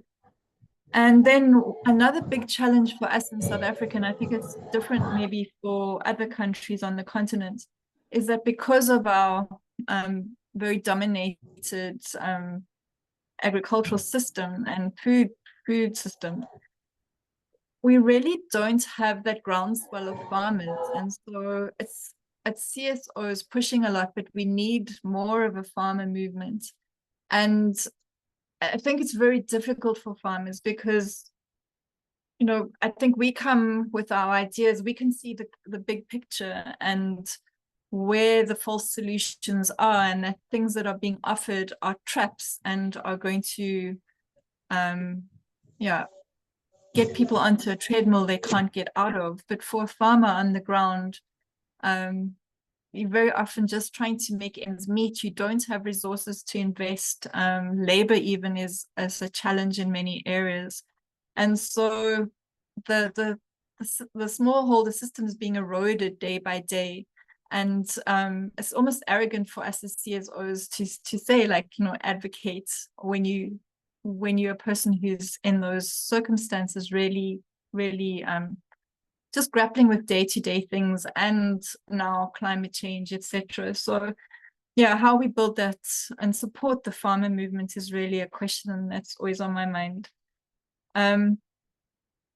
Yeah, and then also, you know, one spends so much effort, as you said, there's so much work being done, and it's a lot around building relationships, and you sort of work at relationships with decision makers, whether it's at a very local level or the province or national government. Slowly, bit by bit, you know, you're always trying to provide evidence. You're always questioned about where's the evidence, and you sort of make inroads bit by bit. But then there's bigger forces that really are just making it so difficult. So I think also the question of land and water is so critical, and the smallholder farmers are really being constantly are under threat of having their land resource taken away, or having it polluted, or having the water source polluted, if they even have access to it. Because in South Africa, it's very much, you know, the land and the water resources don't go together. So things that we're seeing around oil and gas exploration, mining, coal mining is really a huge threat also to the ability for the agroecology movement to grow, because the very resources that one needs are being grabbed in many ways. Okay, Vanessa, if you can make just one last point so that I give the speakers a chance, please. You're muted now, though. I think Sorry, okay, yeah. What one's offering to farmers, and yeah, and then sort of government coming with funding and a big push to upscale smallholders into commercial value chains, and those commercial value chains being so unequal in power, and sort of like pushing them into that scenario, but not addressing the power relations that make it almost impossible to succeed. So yeah, I mean, I don't know how it is in other countries, but that's really a big push in the policy space in South Africa, sort of saying, you know, people should come out of poverty, but then seeing the industrial model and the global value chain as the only way for people to go, and not being able to conceive of a different system based on localization, abundance, diversity that we would like to see in an agroecological food system. Yeah, Thanks. and localized food security, most important. Yeah, thank you very much, Vanessa, for those contributions.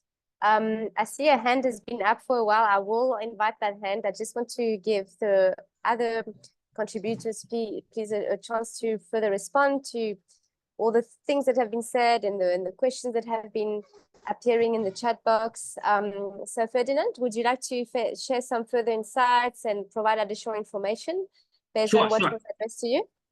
Yeah, sure. Thank you. I would just like to make a reflection on the contradictions that Dr. Million has mentioned in terms of practice. What we see in some of these policy documents, that on one hand, I did mention keeping a keen eye on the content, because what we are developing locally is participatory process. And we also see at the national level that, for instance, just a few weeks ago, we have a soil management policy, national agriculture soil management policy. And there are some good things within that document that, for instance, a chapter on sustainable agriculture and water management includes some of the very recent agroecology practices, like use of biofertilizers now being mentioned. And we've seen some of those people who are mentioned to have to be in the technical committees are those we've also interacted in the other fora and shared issues around healthy soil, healthy food, and use of biofertilizers. But on the other hand, in the same document, you will see a chapter talking about fertilizer development and investments, where issues around subsidy, issues around importation and blending, and how local markets and farmers can be made to access more of these synthetics, so that there are contradictions even within the documents. And so this hope I saw in one of the questions here, there's hope in building these coalitions within civil society organizations, right from the grassroots up to the national and even global level, and also maintaining consistency, working with farmers on what works, and maintaining that consistency, and also learning from other regions that have succeeded. The case of India, we are also learning as part of the healthy soil, healthy food community of practice, and we also domesticating some of the learnings in our own situation. So keeping this consistency and showing that practice together with the local stakeholders, the farmers, at some point, some of the challenges that we're facing, like health challenges, right from COVID that was mentioned, that are being now addressed through good nutrition, then this will bring more sense to even the decision makers. Thank you.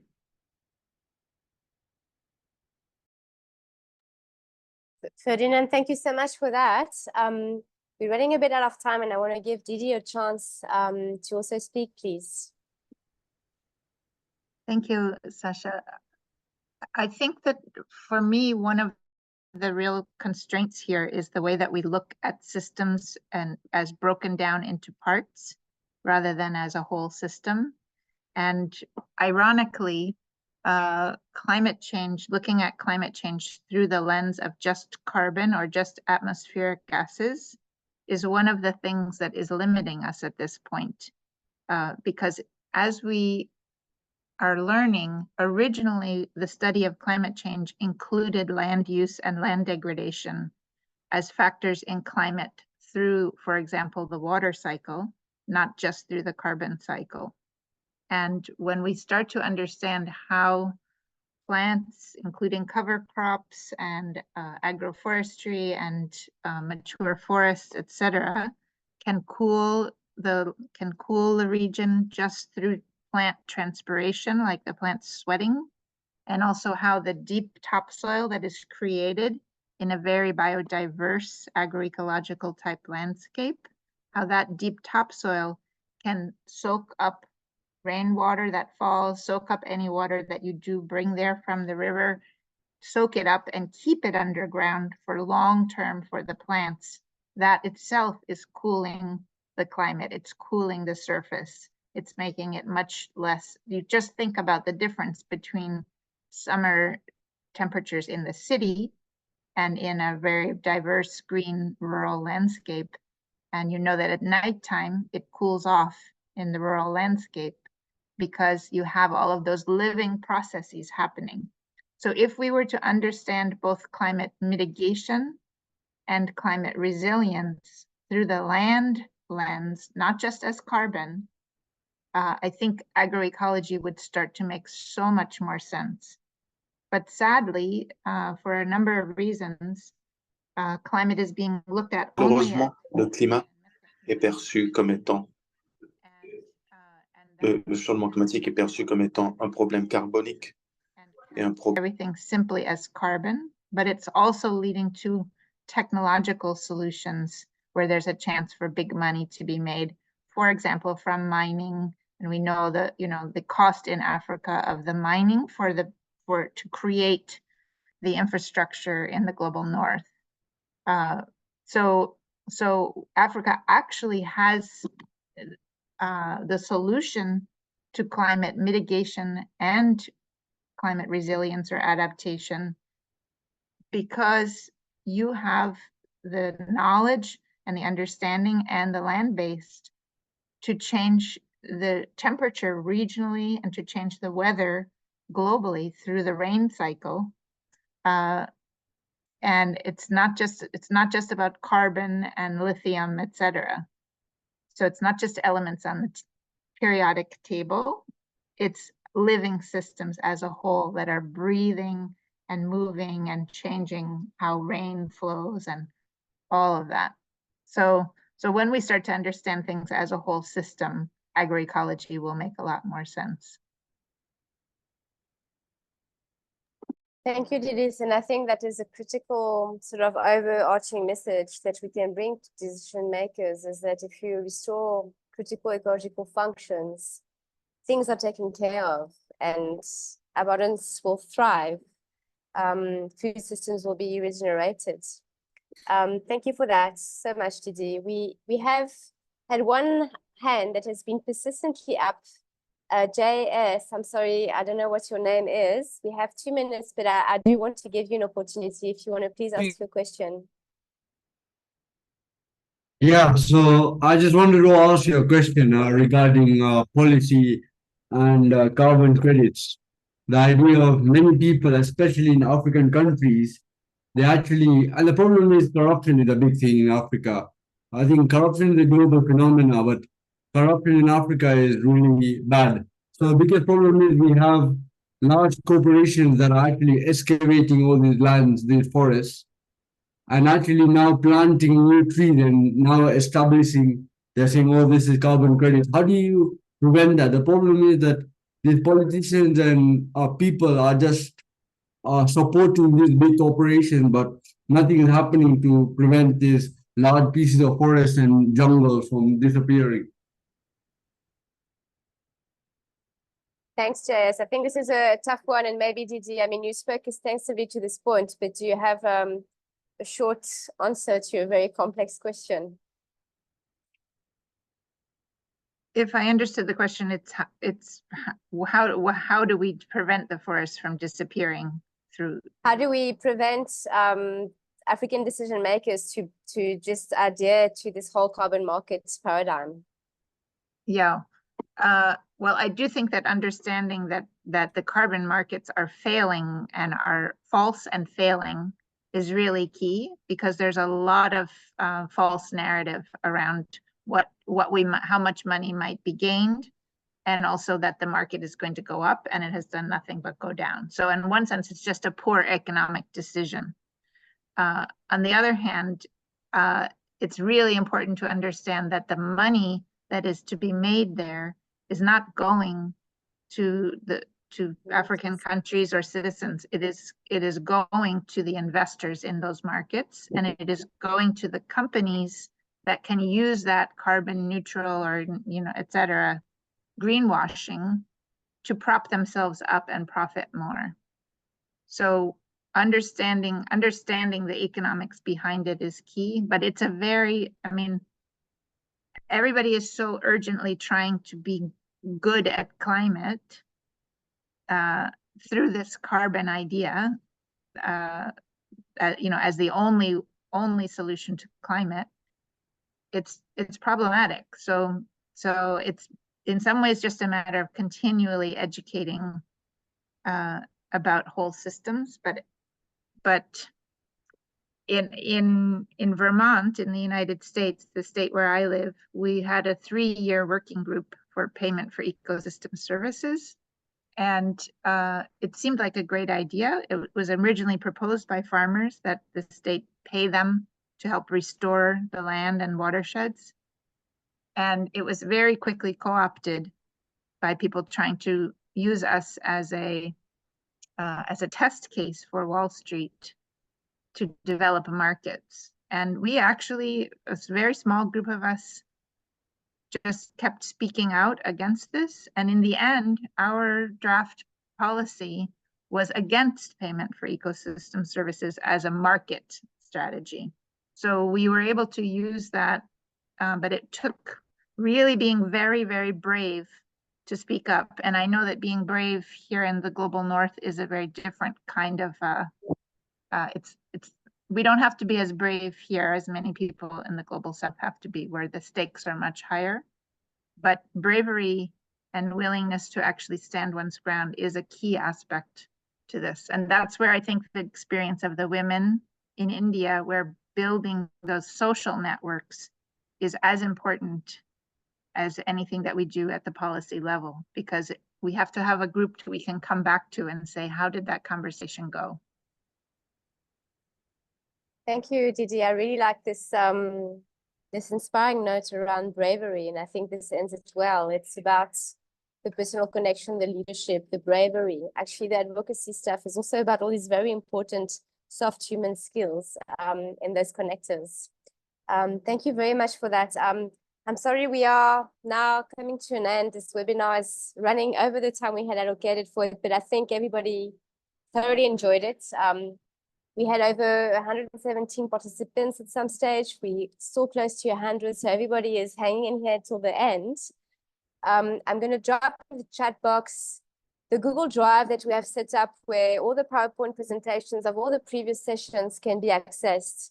And there also is going to be like a beautiful booklet that's going to be compiled, encapsulating all the contents in these discussions with links to the recordings, to the presentation. So this information will be made available to you. I just want to remind everyone to please diarize our next session. This is going to take place on the 9th of February, and the focus is going to be on M&E of practices for agroecological interventions. You always include the M&E stuff when you talk about programmatic interventions, and this is also part of the package we want to present to you as part of our webinar series. From my end, I just, before inviting Marianne Bassi to formally close for us, please, Marianne, if you will, I just want to say a big thank you to all the speakers, and thank you for those amazing contributions, and to the organizing committee. We've been working closely, and I can tell you they're putting tremendous energy and thinking to package the webinar series to be what they are and to really add this critical value add input. So thank you to the AFSA and SKY committee and all the members of the HSHF organizing committee. And now I see the beautiful Marianne Bassi is ready to to do the closing for us. So Marianne, Chair of AFSA Land and Agroecology Working Group, please will you formally close this beautiful webinar for us? Yeah, thank you, everyone. It's so good to see every one of you at the beginning of a very beautiful year. That means we are winning. I mean, I'm happy to see our general coordinator part of this. Happy to see a lot of faces. I'm happy to see Vanessa, my sister. Happy to see my chairperson of the Citizen Working Group, John Wilson, and a whole lot of friends here. There are no foes here. We are so happy that you're able to join us on this webinar. For us at AFSA, it's about making a case for agroecology because we know that it works.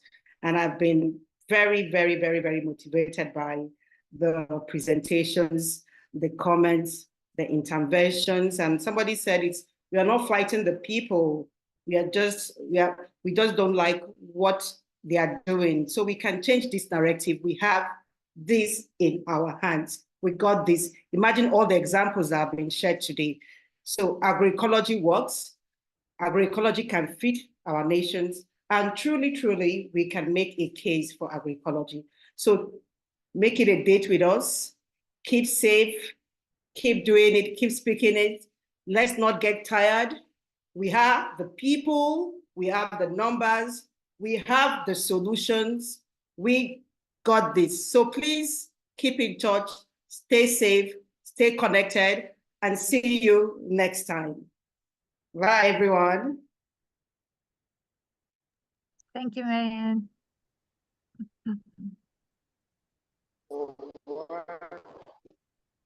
If you can put on your video, Charles will want to take a photo. Let's remember that we all met here alive and well and kicking the corporation assets. Merci beaucoup. Yeah. Charles, are you there? Do this. Let's see Yes, beautiful people. yes, I'm there, Marian. Thank you. I'm already Yes. taking, so. Please put on your, let us see all your beautiful faces. Thank you for coming. Thank Make you. this possible. Thank you. Thank you, everyone. And thank you, Sacha. Your moderation is always top-notch. You keep us alert and very connected in English and French, carrying everyone along. Thank you so much. Thank you. Charles, are you done? Yes, I'm done. Thank you. Everyone is free to leave now. Thank you. Okay. Bye Take bye. care, people, and be safe. See you in See February. you. Bye. Everyone.